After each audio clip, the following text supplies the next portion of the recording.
สบายดีเนาะสำหรับวันนี้ข้าพเจ้าจะมาแนะนำเครื่องดินที่ว่ากำลังฮิตกันเนาะโดยเฉพาะแม่นอาร์ตทอย 3D ที่ว่าเราเอารูปภาพเราเองเนาะแล้วก็มาเจนเนเรทมาเป็นเครื่องดินอาร์ตทอยเนาะง่ายๆเนาะเพียงแต่เรามีแอป ChatGPT เนาะแอป ChatGPT ที่ว่ามันจะสร้างคือแอปตัวนี้เนาะ ChatGPT ให้ท่านคลิกเข้าไปแอป ChatGPT นี้เนาะหลังจากที่ว่าเราเข้ามาแล้วให้ท่านอัปโหลดรูปภาพของท่านเข้ามาเนาะหลังจากนั้นจึงใส่พร้อมเนาะหรือว่าข้อความ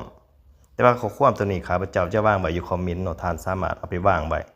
หลังจากนั้นให้เอาเข้ามาที่ ChatGPT แล้วก็กดส่งเนาะหลังจากนั้นเราก็จะได้รูปภาพแบบนี้เนาะอันนี้เป็นรูปภาพที่เจนมาจากรูปภาพต้นฉบับเป็นของเราเองเนาะแล้วเราอยากให้มันเป็นใส่เสื้อได้ดอกไม้ของปีใหม่ล่าแล้วมีปืนสีน้ำมันก็จะได้รังภาพแบบนี้เนาะเจ้าหลังจากนั้นเราก็กด